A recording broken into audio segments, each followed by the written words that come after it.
కాగితాలపై కాదు, ప్రజల జీవితాల్లో స్పష్టమైన మార్పు తేవాలన్నది మా సంకల్పం. ఆ ఉద్దేశంతోనే ప్రజాపాలన ప్రగతి ప్రణాళిక పేరుతో కార్యక్రమాన్ని ప్రారంభించాం.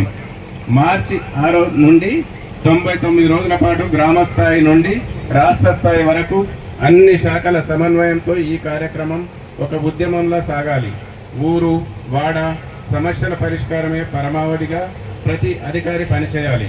వేగంగా ఫైళ్ల క్లియరెన్స్, ప్రభుత్వ కార్యాలయాల్లో పరిశుభ్రత, నిర్ణయాల్లో పారదర్శకత ఉండాలి. మహాలక్ష్మి, ఉచిత బస్సు సౌకర్యం, ₹500కి గ్యాస్ సిలిండర్, 200 యూనిట్ల వరకు ఉచిత విద్యుత్, ఆరోగ్యశ్రీ, రేషన్ కార్డులు, సన్న బియ్యం, ఇందిరమ్మ ఇల్లు, మహిళా సాధికారత వంటి పథకాలు అర్హులకు చేరేలా ఈ కార్యక్రమం జరగాలి. తెలంగాణ రైజింగ్ 2047 విజన్తో ఆర్థికంగానే కాక అన్ని రంగాల్లో తెలంగాణను ప్రపంచంలో నెంబర్ 1గా నిలపాలన్నది మన సంకల్పం. ఈ సంకల్పంతో ప్రతి పౌరుడు భాగస్వామి కావాలి.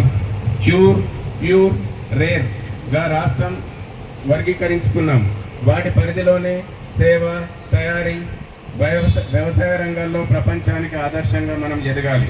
ఈ 99 రోజుల కార్యాచరణ ఒక సాధారణ కార్యక్రమం కాదు, ఒక దీక్ష. 4 కోట్ల తెలంగాణ ప్రజలు ఒక్కటై దేశానికి, ప్రపంచానికి ఆదర్శంగా ఎదగాలి. ఇదే నా కళ. ఆ కళను సాకారం చేయడంలో ప్రతి తెలంగాణ బిడ్డ భాగస్వామి కావాలి. మీ అందరి సహకారాన్ని కోరుకుంటూ మీ ముఖ్యమంత్రి రేవంత్ రెడ్డి. Thank you.